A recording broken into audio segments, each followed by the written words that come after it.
Hi friends, हम लोग पिछली क्लास में हाइड्रोलिक्स और न्यूमेटिक्स का फ्लो थ्रू पाइप्स चैप्टर को डिस्कस कर रहे थे, जिसमें चेजी सूत्र तक हम लोग डिस्कस कर चुके थे। आज उसी के आगे हम लोग देखेंगे, जिसमें हम लोग पाइप में होने वाली विभिन्न प्रकार के लॉसेस को देखेंगे। चलिए शुरू करते हैं। पहला हमारा बिरहद तथा लघु ऊर्जा या शीर्ष हानियाँ, यानी major and minor energy losses को देखना है हमको। यानी मेजर लॉसेस क्या होती हैं और माइनर लॉसेस क्या होती हैं पाइप फ्लो में। प्रवाह मार्ग में स्थानीय बाधाएं क्या क्या आती हैं, जैसे आकस्मिक संकुचन। आकस्मिक संकुचन का मतलब कि पाइप का डायमीटर जितना भी था वो डायमीटर एकाएक कम हो गया है, तो इसको क्या बोलेंगे, आकस्मिक संकुचन। जैसे मान लीजिए इतना डायमीटर में फ्लो हो रहा था पाइप में, ये आगे चल करके अचानक कम हो गया, ये इस टाइप का कुछ, तो इसको हम क्या बोलेंगे, आकस्मिक संकुचन। आकस्मिक वर्धन, यानी कि वर्धन का मतलब इसी का जस्ट उल्टा, कि जैसे मान लीजिए इतना डायमीटर में पाइप फ्लो हो रहा था कम डायमीटर का, इसको एकाएक हम बढ़ा दिए इस डायमीटर में, तो क्या हो जाएगा, आकस्मिक वर्धन। रुकावट का मतलब बीच में कोई बाधाएं आ जाएं। बाधाएं कैसे आती हैं कि जैसे पाइपों में हम लोग फ्लेंजों का प्रयोग करते हैं और फ्लेंज के अंदर गैस्केट का प्रयोग किया जाता है। वही गैस्केट जो बाहर निकली रहती हैं थोड़ा बहुत, उन्हीं रुकावट के कारण भी एनर्जी का लॉसेस होता है। दिशा परिवर्तन, यानी कि दिशा में परिवर्तन हो जाए कि मान लीजिए दिशा फ्लो, पाइप का फ्लो इस दिशा में था पानी, अब ये एकाएक बदल के इस दिशा में हो जाए या धीरे धीरे बदल जाए, तो इस दिशा में परिवर्तन की वजह से भी एनर्जी का लॉस होता है। निकास एग्जिट, जैसे पाइप से बाहर वायुमंडल में निकास हो रहा है तो वहाँ पर भी एनर्जी का लॉसेस होते हैं। के कारण होने वाली ऊर्जा या शीर्ष हानियों को लघु ऊर्जा हानि कहते हैं। यह क्या है, लघु ऊर्जा, यानी कि इन सभी कारणों से जो एनर्जी का लॉसेज होता है वो कम होता है, इसलिए इसको हम क्या बोलते हैं, लघु ऊर्जा हानियाँ। लघु ऊर्जा हानि या इसी को बोलेंगे लघु हेड लॉसेस, यानी माइनर हेड लॉसेस। और यदि प्रवाह मार्ग में, जैसा कि हम लोग जानते हैं कि फ्रिक्शन भी होता है। फ्रिक्शन कैसे होगा, पाइप और दरों के बीच में घर्षण या दरों के आपस में कणों के बीच का जो घर्षण होता है, जो दरों के लेयर एक दूसरे के ऊपर फिसलते हुए चलते हैं, उसके कारण भी घर्षण होता है। तो इनकी वजह से जो हानि होती है, यानी कि घर्षण के कारण जो हानि होती है वो अधिक होती है, इसलिए इसको हम क्या बोलते हैं, बिरहद, यानी कि मेजर एनर्जी लॉसेस। जैसी को हम मुख्य ऊर्जा हानि भी बोलते हैं, यानी मेन एनर्जी लॉस। यानी घर्षण के कारण जो हानि होती है उसी को हम क्या बोलेंगे, मेजर एनर्जी लॉस।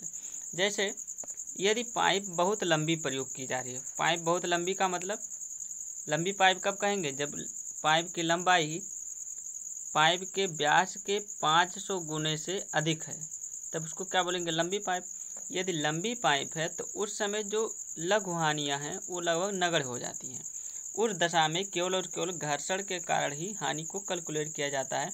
बाकी जो आकस्मिक संकुचन हो गया, आकस्मिक वर्धन, रुकावट, दिशा परिवर्तन आदि के कारण जो हानियाँ होती हैं वो कम होती हैं। इसी के कारण उन सभी हानियों को हम लोग नगण्य मान लेते हैं। लेकिन यदि कोई पाइप छोटी है तो छोटी पाइपों के में हम लोग जो लघु हानियाँ होती हैं उसको भी कैलकुलेट करते हैं, क्योंकि वो नगण्य नहीं हो पाती हैं। तो उस समय घर्षण के कारण हानि कम होती है, लघु एनर्जी की अपेक्षा इसके कारण एनर्जी लॉस कम होता है। कब, जब पाइप छोटी प्रयोग की जाती है, जबकि अधिकतर केस में लंबी पाइप ही प्रयोग की जाती है। तो जो घर्षण के कारण हानि होती है वो अधिक होती है, इसलिए इसको हम बोलते हैं मेजर एनर्जी लॉसेज। आगे, अब विभिन्न प्रकार की एनर्जी हानियाँ होती हैं, वो हानियाँ कौन कौन सी होती है देखें। हेडिंग है various types of head losses, विभिन्न प्रकार की शीर्ष हानियाँ, जिसमें से पहला है घर्षण के कारण शीर्ष हानि, दूसरा है आकस्मिक वर्धन के कारण शीर्ष हानि, तीसरा आकस्मिक संकुचन के कारण शीर्ष हानि, बड़े पात्र से पाइप में प्रवेश पर शीर्ष हानि, निकास पर शीर्ष हानि, रुकावट के कारण शीर्ष हानि, प्रवाह की दिशा में परिवर्तन के कारण शीर्ष हानि। और 8वां है विभिन्न प्रकार की पाइप फिटिंग के कारण शीर्ष हानि। पाइप फिटिंग जैसे फ्लेंज हो गया, एल्बो हो गया, वाल्व, सॉकेट आदि के कारण जो एनर्जी का लॉसेज होता है। तो इन 8 पॉइंटों को हम लोग एक एक करके देखेंगे। पहला है हमारे पास घर्षण के कारण शीर्ष हानि। घर्षण के कारण शीर्ष हानि हम लोग कल निकाल चुके थे, जिसको हम लोग डार्सी इक्वेशन भी बोले थे या डार्सी फार्मूला। डार्सी सूत्र से क्या निकला था? घर्षण के कारण शीर्ष हानि कितना होता है? HF = 4FLV²/2GD, जहाँ F क्या होता है? घर्षण गुणांक, L पाइप की लंबाई, V दरों का वेग, D पाइप का डायमीटर। ये कब होता है? जब किसी प्रवाह मार्ग में कोई तरल बहता है तो प्रवाह मार्ग की रुक्षता रफनेस के कारण तरल की ऊर्जा में कुछ हानि होती है, जिसे घर्षण हानि कहते हैं। और उस घर्षण हानि का मान हम लोग डार्सी सूत्र से निकालते हैं। दूसरा क्या है? आकस्मिक वर्धन के कारण शीर्ष हानि। आकस्मिक वर्धन, head loss due to sudden enlargement. मान लीजिए कोई पाइप है जिसका एक क्रॉस सेक्शन एरिया A1 था, यहाँ पर आगे चल कर के ये पाइप एकाएक बढ़ जाती है, यानी इसका क्रॉस सेक्शन एरिया एकाएक बढ़ जाता है और कितना हो जाता है? A2। ठीक, अब इस एकाएक क्रॉस सेक्शन एरिया बढ़ने के कारण एनर्जी का लॉस होता है। इसी को हमको कैलकुलेट करना है कि कितना होता है। तो ये क्यों होता है? क्योंकि जब फ्लो आएगा इधर से, यहाँ से ये अब डायमीटर बढ़ाएगा अपना, ये इधर भी, तो इसके कारण क्या होता है? ये कोने पर दोनों तरफ यहाँ पर भंवर बनने लगती हैं। इन भंवर के कारण ही क्या होता है? आकस्मिक वर्धन में हानि होती है। मान लीजिए कि यहाँ पर क्रॉस सेक्शन एक पर जहाँ पर एरिया A1 है, वहाँ पर मान लीजिए दाब P1 है और दरों का वेग V1 है। क्रॉस सेक्शन 2 पर मान लीजिए कि यहाँ का क्रॉस सेक्शन एरिया A2 है, दाब P2 और दरों का वेग V2 है। और इसकी जो सेंट्रल लाइन है, इसी को हम मान ले रहे हैं आधार रेखा या डेटम लाइन। अब प्रयोगों द्वारा ये देखा गया है कि जो इस जहाँ पर भंवरें बनती, यहाँ पर जो प्रेशर होता है P का मान, वो बराबर होता है इस P1 के। यानी कि यहाँ पर जो प्रेशर है क्रॉस सेक्शन एक पर, उसी प्रेशर के बराबर यहाँ जो भंवर बनती वहाँ पर भी प्रेशर वही होता है। यानी P = हम लिख सकते हैं P1। हम लोग देख चुके हैं कि P1 किधर काम करेगा? इस तरफ, क्योंकि जो इस क्रॉस सेक्शन के इधर का जो दरो होगा वो इस तरफ दाब लगाएगा, और इस क्रॉस सेक्शन पर जो इधर का दरो होगा वो इधर दाब लगाएगा। यानी कि P2 की दिशा बाएं की तरफ हो जाएगी और P1 की दिशा दाएं की तरफ, और ठीक उसी प्रकार P की दिशा भी दाएं की तरफ हो जाएगी। अब इस दाब के कारण कुछ इस क्रॉस सेक्शन पर बल भी लगेगा, यहाँ पर भी कुछ बल लगेगा और यहाँ पर भी कुछ बल लगेगा। तो परिणामी बल हमको निकालना हो तो कैसे निकालेंगे? कि सेम डायरेक्शन को जोड़ लेंगे और जो अपोजिट डायरेक्शन है उसको हम घटा देंगे। क्रॉस सेक्शन यानी कांटों 1 तथा 2 के बीच दरों पर लगा परिणामी बल। अब दाब के कारण बल निकालना हो तो बल बराबर क्या होता है? दाब गुणे क्रॉस सेक्शन एरिया यानी क्षेत्रफल। जैसा कि हम लोग जानते हैं प्रेशर बराबर कितना होता है? बल गुणे एरिया। तो बल बराबर क्या हो जाएगा? Pressure into area. अब क्रॉस सेक्शन एक पर प्रेशर कितना था? P1, एरिया A1, तो बल कितना हो जाएगा? P1 × A1। क्रॉस सेक्शन 2 पर बल कितना था? प्रेशर कितना था? P2 और क्रॉस सेक्शन एरिया A2, तो वहाँ पर बल कितना हो जाएगा? P2 × A2। ये किस दिशा में था? दाहिने तरफ। P2 × A2 ये क्या है? क्रॉस सेक्शन 2 पर दाब बल। क्रॉस सेक्शन एक पर दाब बल P1 A1 किस दिशा में? ये P2 A2 के अपोजिट दिशा में, इसलिए इसको माइनस ले लें। यानी कि दाहिने तरफ से जो बल लग रहा है उसको हम प्लस अगर जो लें तो बाएं तरफ से जो बल लगेगा उसको हम माइनस लेंगे। ठीक इसी प्रकार P, अब इसका एरिया कितना होगा, ध्यान से देखें इस फिगर को, तो ये पूरा A2 है, A2 कितना है, ये यहाँ से लेकर के यहाँ तक, इसी में से ये A1 घटा दे तो ये ऊपर और नीचे का निकल जाएगा, यानी P बल कितने एरिया पर लगेगा, A2 माइनस A1 एरिया पर ये P प्रेशर लगेगा, जिसका मान P1 के बराबर है। तो यानी कि हम तीसरे फोर्स जो कि बाएं तरफ से ही लग रहा है P, वो कितने एरिया पर लगेगा, A2 माइनस A1, तो यानी दाब बल कितना हो जाएगा, P गुणे A2 माइनस A1। अब प्रयोगों द्वारा हम लोग देख चुके हैं क्या होता है कि P इक्वल टू P1 होता है, तो P के स्थान पर हम P1 रख सकते हैं।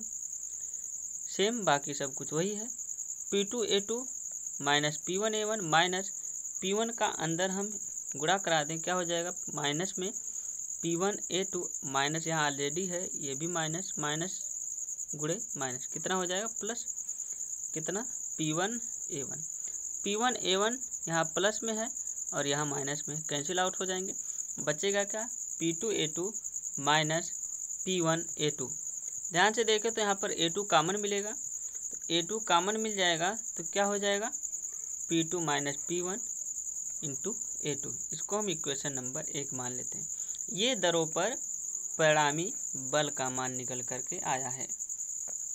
अब मान लीजिए कि जो W भार का द्रव प्रति सेकंड उस पाइप से फ्लो हो रहा है, जो कि हम लोग ऊपर माने हुए, मान लीजिए W भार का द्रव प्रति सेकंड पाइप से प्रवाहित होता है। तो सांतत्य इक्वेशन से हम लोग जानते हैं कि किसी भी कार्ड से प्रति सेकंड प्रवाहित होने वाले द्रव का भार सेम होता है। किसी भी काट से कोई भी पाइप में यदि फ्लो हो रहा हो तो उस पाइप के प्रत्येक काट पर द्रव का जो भार होगा प्रति सेकंड वो सेम होगा। मान लीजिए ये कोई पाइप है, यहाँ पर यदि यहाँ से W प्रति सेकंड भार प्रवाहित हो रहा द्रव का, तो इस क्रॉस सेक्शन से भी उतना ही निकलेगा, इस क्रॉस सेक्शन से भी उतना ही निकलेगा। इसी को क्या बोलते हैं हम लोग, सांतत्य समीकरण या कंटिन्यूटी इक्वेशन। अब भार प्रति सेकंड, मान लीजिए क्रॉस सेक्शन एक पर देखना हो कि प्रति सेकंड क्रॉस सेक्शन एक से कितना द्रव निकल रहा है प्रति सेकंड। तो भार बराबर हम लोग जानते हैं क्या होता है, रो वी जी, यानी घनत्व गुणे आयतन गुणे जी। घनत्व द्रव का घनत्व, आयतन। अब प्रति सेकंड आयतन निकालना है। क्रॉस सेक्शन एक पर एरिया कितना है, A1, एरिया गुणे लेंथ क्या होता है, आयतन, तो A1 गुणे L तो होना चाहिए। लेकिन प्रति सेकंड की बात हो तो प्रति सेकंड जो वेग होगा वही तो दूरी हो जाएगी। जैसे मान लीजिए कि किसी भी द्रव का वेग 2 मीटर प्रति सेकंड है, तो इसका क्या मतलब कि प्रति सेकंड वो द्रव कितनी दूरी जा रही होगी, 2 मीटर। ठीक उसी प्रकार यदि क्रॉस सेक्शन A1 पर हम वेग V1 माने हैं, तो यानी प्रति सेकंड वहाँ से द्रव कितना दूरी तय कर रहा होगा, V1, तो एरिया कितना हो जाएगा, A1 इंटू V1, तो रो घनत्व हो गया, आयतन हो गया A1 V1 इंटू जी। इसी प्रकार क्रॉस सेक्शन 2 पर रो जी A2 V2 हो जाएगा। अब हमको काट 1 पर प्रति सेकंड संवेग भी निकालना हो। कैसे निकालेंगे, संवेग बराबर हम लोग क्या जानते हैं, यम इंटू वी। अब यम के स्थान पर यदि भार लिखना हो तो क्या लिखेंगे, क्योंकि हम लोग जानते हैं कि W बराबर क्या होता है, यम इंटू जी, तो यम बराबर क्या हो जाएगा, W अपान जी। तो जहाँ यम है वहीं क्या लिख देंगे हम, W अपान जी। तो क्या हो जाएगा, काट 1 पर प्रति सेकंड संवेग W अपान जी, या इसी को हम यम भी लिख सकते हैं, इंटू V1। W चूँकि सब जगह सेम है इसलिए इसको W1 W2 नहीं लिख रहे हैं, क्योंकि ये सब जगह हर एक काट पर समान ही रहेगा। काट 2 पर प्रति सेकंड संवेग कितना हो जाएगा, W अपान जी। काट 2 पर वेग कितना है, V2। तो काट 1 पर संवेग प्रति सेकंड इतना है, काट 2 पर इतना है, तो दोनों में चेंजमेंट है। अब परिवर्तन निकालना हो यानी दोनों में कितना अंतर आया, वो भी प्रति सेकंड। कैसे करेंगे, जो अधिक वैल्यू है उसी में से कम वैल्यू घटा देंगे। कंटिन्यूटी इक्वेशन से हम लोग ये देख चुके हैं कि यदि किसी जगह क्रॉस सेक्शन एरिया कम है तो वहाँ पर वेग अधिक होगा, और यदि क्रॉस सेक्शन एरिया बढ़ता है तो वेग कम हो जाता है। तो यहाँ पर देखें अभी ऊपर फिगर में, तो क्रॉस सेक्शन एक एक पर एरिया कम है, तो यानी कि यहाँ पर वेग अधिक होगा, यानी v1 का मान अधिक होगा, v2 का मान कम होगा, v1 ग्रेटर देन v2 होगा, यानी कि यहाँ पर संवेग अधिक होगा और यहाँ पर संवेग कम होगा। तो अधिक वाले में से कम वाले को हम घटा दें तो संवेग में परिवर्तन कितना हो जाएगा, वो भी प्रति सेकंड। प्रति सेकंड संवेग में परिवर्तन, तो W/g v1 minus W/g v2। W का मान हम यहाँ पर रख दें ρg a2 v2 अपान g इंटू v1, यहाँ पर भी वही मान ρg a2 v2 अपान g इंटू v2। W का मान ρg a1 v1 भी था, चाहे ρg a2 v2 रखें या ρg a1 v1, बात एक ही होती है। ठीक, तो हम लोग यहाँ पर क्या रखें हैं, W का मान ρg a2 v2। आगे सॉल्व कर लें तो यहाँ पर हो जाएगा ρg a2 v2 into v1, यहाँ v2 है, ये भी v2, क्या हो जाएगा v2 स्क्वायर। आगे देखें, अब ये भी हम लोग जानते हैं कि जो प्रति सेकंड संवेग में परिवर्तन होता है वो किसके बराबर होता है, बल के। प्रति सेकंड संवेग में परिवर्तन किसके बराबर, बल के। न्यूटन का दूसरा नियम भी है कि संवेग में परिवर्तन बल के अनुपाती होता है, यानी संवेग में जो परिवर्तन होगा किसके सापेक्ष, समय के सापेक्ष, यानी संवेग परिवर्तन की दर, यानी समय के सापेक्ष संवेग में परिवर्तन। तो यहाँ पर भी क्या है, प्रति सेकंड संवेग में परिवर्तन, यानी संवेग परिवर्तन की दर ही है, तो ये भी एक तरीके का फोर्स भी है। अभी ऊपर हम लोग निकाल भी चुके हैं कि दाब के कारण भी बल लग रहा था, यानी दाब के कारण बल वो बराबर होगा किसके, प्रति सेकंड संवेग में परिवर्तन के, प्रति सेकंड संवेग में परिवर्तन। तो यहाँ से अब हमको निकालना हो, यहाँ एक चीज़ छूट गया है, इसको आप लोग नोट कर लीजिएगा। यहाँ रहेगा प्रति सेकंड संवेग में परिवर्तन। ठीक, यानी काट एक एक से दो दो पर प्रति सेकंड संवेग में परिवर्तन। तो प्रति सेकंड संवेग में परिवर्तन बराबर होगा बल के।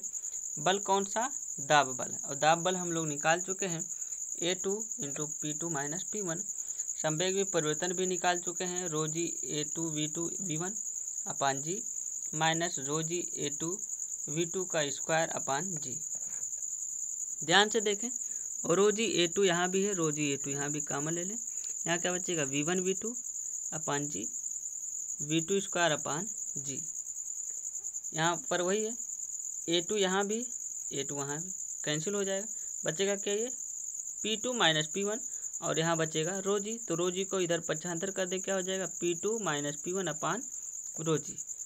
दाहिनी तरफ क्या बचेगा v1 v2 अपान जी माइनस v2 स्क्वायर अपान जी। इक्वेशन नंबर 2 मान लीजिए। मान लीजिए कि आकस्मिक वर्धन के कारण जो शीर्ष हानि हो रही है वो HEL है, EL फॉर इनलार्जमेंट यानी वर्धन। आकस्मिक वर्धन के कारण मान लीजिए शीर्ष हानि HEL है। अब काट एक एक और काट दो दो पर हम लोग बर्नौली प्रमेय लगाएं। बर्नौली प्रमेय में क्या था, ये एनर्जी का लॉस नहीं होता है तो प्रत्येक काट पर संपूर्ण ऊर्जाओं का योग नियत रहता है, और यदि किसी प्रकार का लॉस होता है किसी काट पर तो उस लॉस को उसी काट पर जो इक्वेशन आता है उसमें हम लोग जोड़ देते हैं।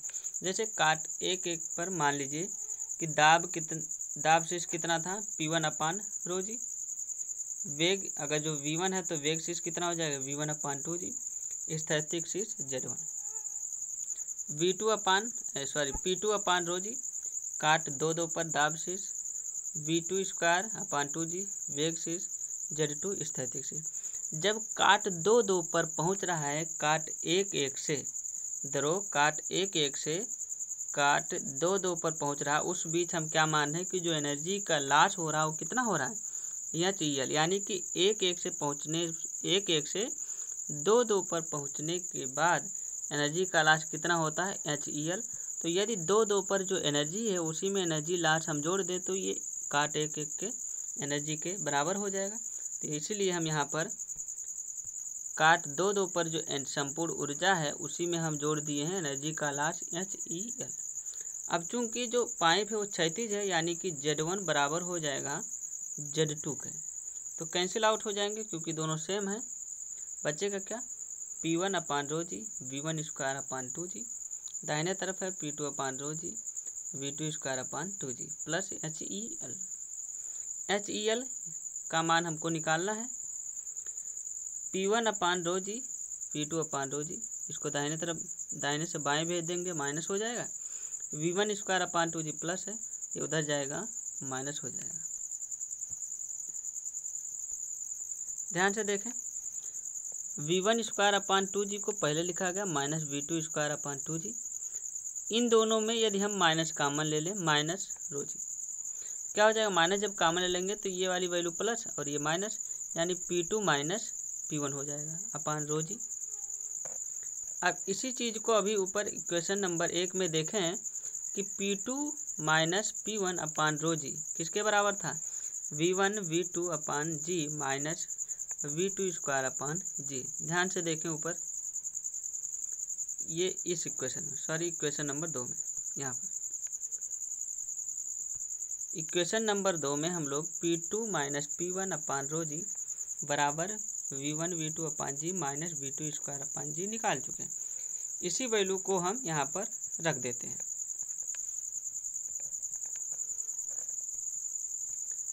इसके स्थान पर हम समीकरण 2 का मान यहाँ पर रख देंगे।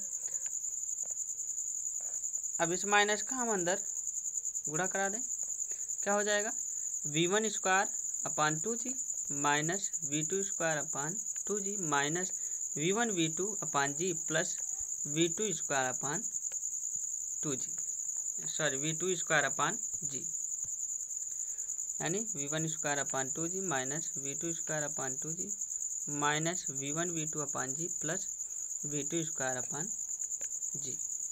यहाँ पर V2²/g है, यहाँ पर V2²/2g है। अब दोनों में V2²/g कॉमन ले लें तो क्या बचेगा, यहाँ पर माइनस 1/2 और यहाँ पर प्लस 1, यानी 1 में से 1/2 घटाएंगे, कितना आएगा 1/2, 1/2 मतलब V2²/2g। यानी कि इसको हम घटा के लिखें इन दोनों मानों को तो क्या लिख सकते हैं हम, प्लस में V2²/2g और V1²/2g वैसे रहने दें, माइनस V1 V2/g। नीचे देखें एलसीएम ले लें 2g, क्या हो जाएगा, यहाँ पर V1² plus V2² minus 2V1 V2। ये ध्यान से देखें तो क्या है, a माइनस b का होल स्क्वायर है, यानी इसको हम लिख सकते हैं V1 माइनस V2 का होल स्क्वायर अपान 2g। ये क्या है, सडन इनलार्जमेंट के कारण जो शीर्षहानि आ रही HEL का मान कितना, V1 माइनस V2 का होल स्क्वायर अपान 2g। यानी कि इनलार्जमेंट के पहले जो वेग था V1 माइनस इनलार्जमेंट के बाद जो वेग है V2, दोनों को माइनस करके होल स्क्वायर कर दें अपान 2g। ये क्या होता है, आकस्मिक वर्धन के कारण शीर्षहानि।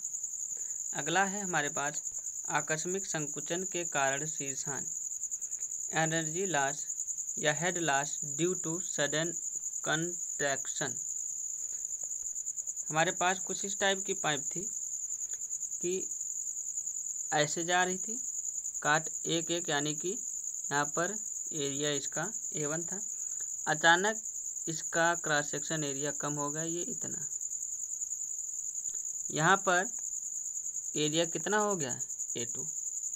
मान लीजिए A1 पर वेग V1 है, A2 पर वेग V2 है। अब जब दरो इधर से आएगा तो ये कुछ इस टाइप के जाएगा ऐसे, और इधर ये मुड़ेगा, पूरा एरिया इधर कवर करेगा और इधर मुड़ेगा ये एरिया। तो एक जगह बीच में आता है कि क्रॉस सेक्शन एरिया सबसे न्यूनतम होता है, उसी को हम क्या बोलते हैं, जेट संकोच या वेना कॉन्ट्रैक्टा।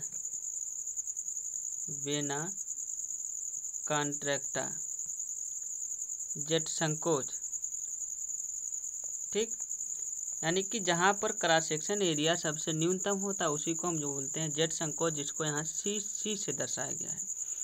अब वेना कॉन्ट्रैक्टा पर ही जो एरिया है इसी को हम बोलते हैं ए सी। सी फॉर कॉन्ट्रैक्टा यानी संकोच, जेट संकोच पर जो एरिया उसको ए सी, अपान जो एरिया होना चाहिए कितना होना चाहिए A2। इन्हीं का अनुपात क्या होता है, संकुचन गुणांक, जिसको हम सी से दर्शाते हैं, कोफिशिएंट ऑफ कॉन्ट्रैक्शन। यहाँ पर देखें तो एनर्जी का लॉसेज किसके कारण होता है, आकस्मिक संकुचन के कारण शीर्ष हानि वास्तव में सी से 2 पर हुए आकस्मिक वर्धन के कारण होती है। यानी कि अब ध्यान से देखें तो यहाँ पर एरिया एकदम न्यूनतम था, उसके बाद एरिया बढ़ना शुरू हुआ यहाँ तक, तो ये क्या हो रहा, आकस्मिक वर्धन हो रहा, जो कि ऊपर हम लोग निकाल चुके हैं। तो आकस्मिक वर्धन के कारण ही इसमें भी शीर्ष हानि होती है, जो कि आकस्मिक वर्धन कहाँ से होता है, सी से आगे 2 तक। ठीक, तो यानी कि इसमें भी हम ऊपर वाला ही फार्मूला लगाएंगे जो अब्लिक पीछे हम लोग पढ़ चुके हैं। क्या था, V1 - V2 का होल स्क्वायर अपान 2G। अब इसी में क्या करेंगे, हमारा क्रॉस सेक्शन समझिए, पहला एक ये हो गया और दूसरा ये हो गया, तो यानी यहाँ पर हम लोग एनर्जी लॉस का फार्मूला क्या हो जाएगा, VC यानी कि जेट संकोच पर वेग माइनस V2 का होल स्क्वायर अपान में 2G। ये क्या हो जाएगा हमारा, आकस्मिक संकुचन के कारण शीर्ष हानि,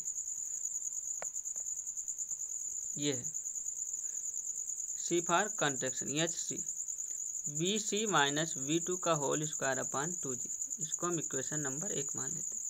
कंटिन्यूटी इक्वेशन यानी सांतत समीकरण लगा दें तो क्या होता है सांतत समीकरण, A1V1 बराबर A2V2। तो A1 मतलब हम अगर जो जेट संकोच को माने तो यानी क्या लिखेंगे, वहाँ का एरिया AC और वेग VC बराबर A2V2। यहाँ से हम VC का मान निकालना चाहें तो क्या हो जाएगा, A2V2 अपान AC। इसी को हम A2 को यदि नीचे लेकर के आएँ तो इसको हम क्या लिख सकते हैं, AC अपान A2 यानी V2 अपान AC अपान A2। और इसी को अभी हम लोग पीछे बताए हैं, अभी हम क्या होता है, ये जेट संकुचन गुणांक AC अपान A2 क्या होता है, संकुचन गुणांक, जिसको हम C से दर्शाते हैं, कोफिशिएंट ऑफ कॉन्ट्रैक्शन। संकुचन गुणांक क्या होता है, न्यूनतम एरिया, जेट संकोच पर जो न्यूनतम एरिया है बटे जो एरिया होना चाहिए, यानी उसके पहले या उसके बाद का जो एरिया आता है, जिसको यहाँ पर A2 से दर्शाया जा रहा है। AC अपान A2 क्या होता है, संकुचन गुणांक, और जहाँ पर एरिया सबसे न्यूनतम होता है उसी को क्या बोलते हैं, जेट संकोच या वेना कॉन्ट्रैक्टा। यानी कि AC अपान A2 को हम क्या लिख सकते हैं, CC। तो क्या हो जाएगा, VC बराबर V2 अपान CC। तो यहाँ पर VC था, वहीं पर हम क्या लिख देंगे, V2 अपान VC माइनस V2 का whole square upon 2G। V2 दोनों जगह है, कॉमन ले सकते हैं, या हम मान लें कि V2 बराबर V है, यानी कि काट 2 पर वेग यदि V है तो जहाँ पर V2 था वहीं पर हम V रख देंगे, यहाँ पर भी V2, यहाँ पर भी हम V रख देंगे। ध्यान से देखें तो V यहाँ भी है, यहाँ भी है, कॉमन निकाल सकते हैं। क्या कॉमन निकलेगा, V होल स्क्वायर लगा हुआ यानी कॉमन निकलेगा V स्क्वायर अपान 2G। बचेगा क्या, 1 अपान CC माइनस 1 पूरे का होल स्क्वायर। अब हम लोग जानते हैं कि जो CC यानी संकुचन गुणांक होता है उसका मान लगभग 0.62 होता है, तो हम CC के स्थान पर रख सकते हैं 0.62 माइनस 1 का होल स्क्वायर गुणे V स्क्वायर अपान 2G। इसको सॉल्व कर लेंगे, कितना आ जाएगा, 0.375 V स्क्वायर अपान 2G। जब लोग फार्मूले से डिराइव करके लाए वो आता है शीर्ष हानि कितना, 0.375 V स्क्वायर अपान 2G, जबकि वास्तव में ये वैल्यू लगभग 0.5 के करीब होती है। यानी कि यदि हमको प्रायोगिक रूप से देखना हो तो HC का मान लगभग कितना हो जाता है, 0.5 V स्क्वायर अपान 2G। ये किसके कारण, आकस्मिक संकुचन के कारण शीर्ष हानि होती है।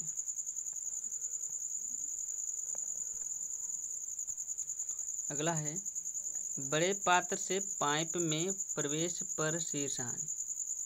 बड़े पात्र से पाइप में प्रवेश पर शीर्ष हानि। ध्यान से सुने, बड़ा पात्र कोई है, कोई बड़ा पात्र है, मान लीजिए ये।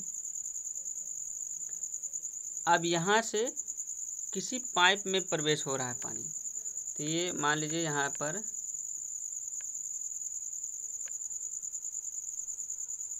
पाइप हम कनेक्ट कर दे रहे हैं, ठीक। अब इसके पहले ये पूरा एरिया था, अब इसके बाद जब पाइप में प्रवेश किया केवल इतना बचा, यानी कि इसमें क्या हो रहा है, एरिया कम हो रहा है, वो भी अचानक। यहाँ तक तो इतना था, अब इसके बाद ये पूरा इतना चौड़ा, इसके बाद ये केवल इतना बचा है, तो यहाँ पर अचानक कम हुआ है। यानी यहाँ पर किसके कारण, वास्तव में यदि बड़े पात्र से किसी पाइप में प्रवेश हो रहा हो पानी का या किसी दरों का, तो उसमें जो शीर्ष हानि होती है वास्तव में किसके कारण होती है, आकस्मिक संकुचन के कारण। यहाँ पर भी आकस्मिक संकुचन हो रहा है, और आकस्मिक संकुचन के कारण हम लोग शीर्ष हानि निकाल चुके हैं। पीछे कितना था, 0.5 v²/2g, जहाँ v क्या है, दरों का प्रवाह वेग है। निकास पर शीर्ष हानि, हेड लॉस एट एग्जिट।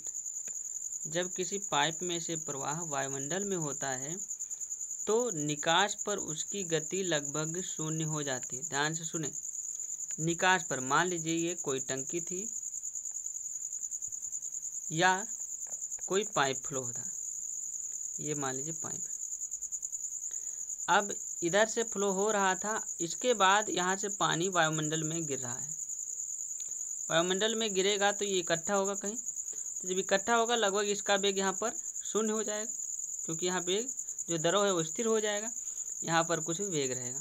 तो इसमें वायुमंडल में जब दरों निकल रहा है तो एकाएक क्या हो रहा है, इसके पास बहुत सारा एरिया आ जा रहा है पूरा, इसके पहले एरिया इतना ही था, तो यहाँ पर क्या है, आकस्मिक वर्धन है। अब यानी अभी पीछे देखे हुए हम लोग क्या, आकस्मिक वर्धन के कारण शीर्ष हानि निकाल चुके हैं, और सेम वही यहाँ पर भी है, आकस्मिक वर्धन के कारण ही शीर्ष हानि वास्तव में इसमें भी होती है यदि किसी पाइप से वायुमंडल में प्रवाह हो रहा हो। तो जब वायुमंडल में प्रवाह होगा तो वहाँ पर वेग कितना हो जाएगा, 0 हो जाएगा। यानी आकस्मिक वर्धन के कारण हम लोग शीर्ष हानि देख चुके हैं, कितना, v1 - v2² v2 क्या था, काट दो पर, काट दो यहाँ पर क्या है, वायुमंडल, वायुमंडल में वेग लगभग शून्य हो जाता है, यानी v2 बराबर हम 0 रख सकते हैं। तो जहाँ v2 वहीं 0 रख दें, क्या हो जाएगा, v1 - 0² बचेगा क्या, v1²/2g। अब मान लीजिए कि v1 v है, v1 बराबर हम v मान सकते हैं, तो जहाँ पर v1 है वहीं क्या हो जाएगा, v²/2g। ये क्या है, किसी पाइप से यदि बाहर वायुमंडल में फ्लो हो रहा है तो उसके कारण कितनी शीर्ष हानि होती है। अब ध्यान से देखें इसको, तो ये क्या है, हमारा वेग शीर्ष है, v²/2g क्या होता है, वेग शीर्ष, वेलोसिटी हेड। यानी कि यदि निकास पर जो शीर्ष हानि हुई, पाइप से यदि वायुमंडल में प्रवाह हो रहा है तो जो शीर्ष हानि होती है वो किसके बराबर होती है, वेग शीर्ष के बराबर होती है। निकास पर हुई शीर्ष हानि दरों के वेग शीर्ष के बराबर होता है।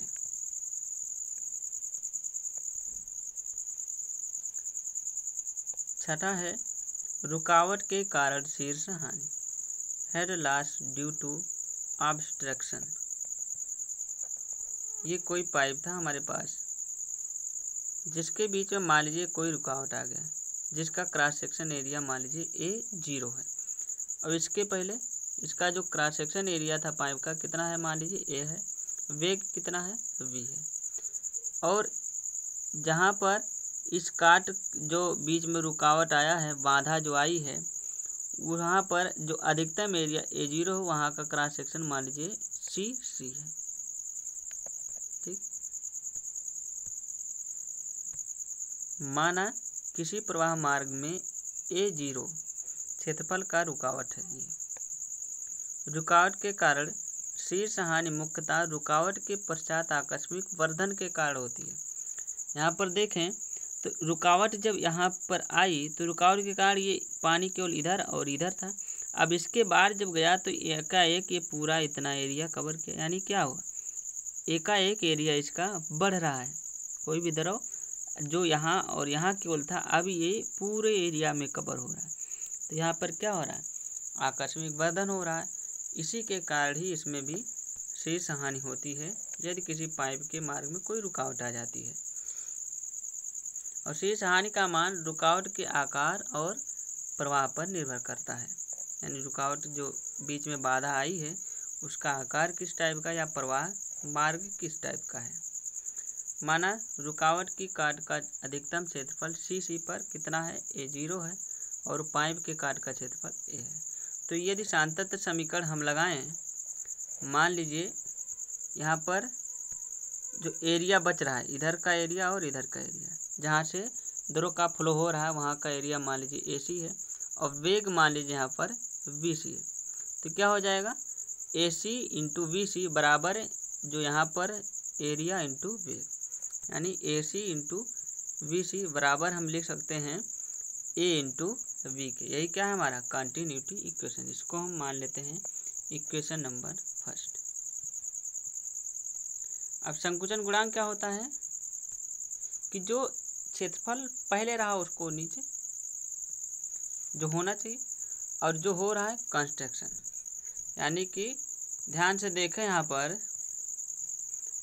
क्षेत्रफल वाकई में यदि इसको हटा दिया जाए तो कितना होना चाहिए था, A माइनस A0, यानी कि जो फ्लो होना चाहिए द्रव का वो A माइनस A0 की एरिया में होना चाहिए। जबकि जब इधर से द्रव फ्लो हो रहा है तो ये यहाँ से घूम करके जा रहा है और इधर भी ये यहाँ से, यानी ये इतना इधर छूट जा रहा है, ये इधर इतना छूट रहा है और ये इधर इतना छूट रहा है। तो वाकई में जो फ्लो A माइनस A0 के बीच होना चाहिए था वो AC के बीच हो रहा है, जो कि इधर और इधर का बचा हुआ क्षेत्रफल है।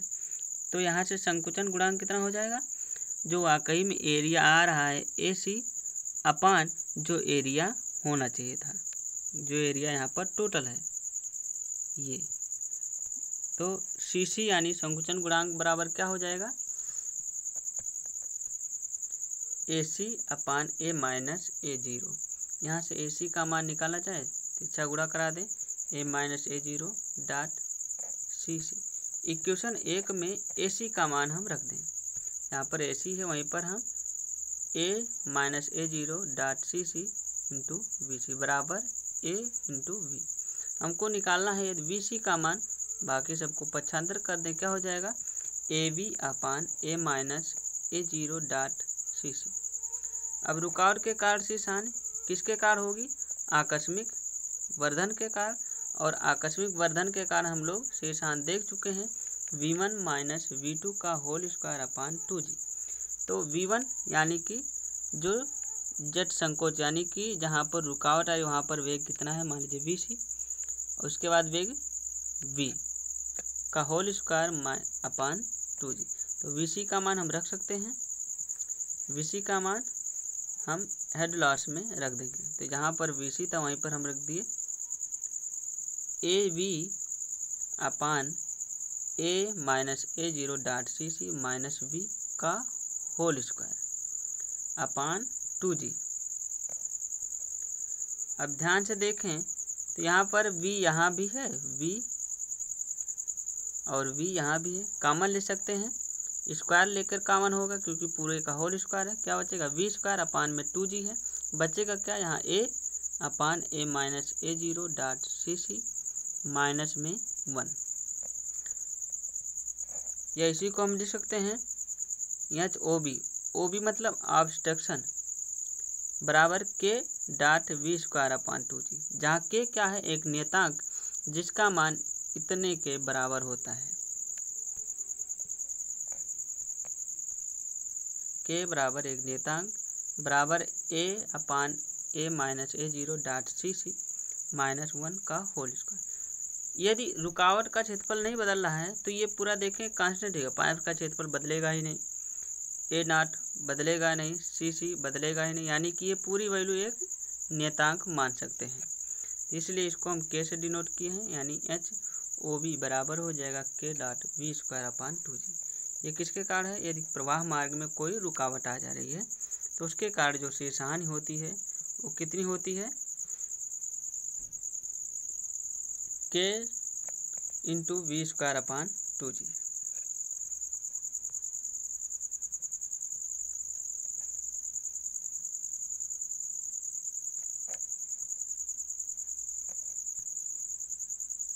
अगला है प्रवाह की दिशा परिवर्तन या मोड़ के कारण शीर्ष हानि।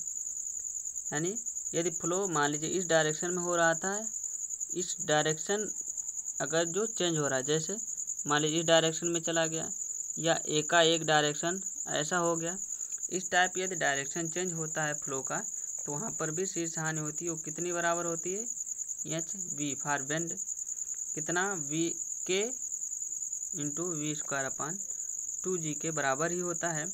और के का मान किस पर निर्भर करता है, जो मोड़ का कोण यानी कि पाइप जो मुड़ रही है उसके एंगल पर डिपेंड करता है। यदि पाइप 90 डिग्री मुड़ जा रही है तो उसके लिए के का मान 1 के बराबर होता है।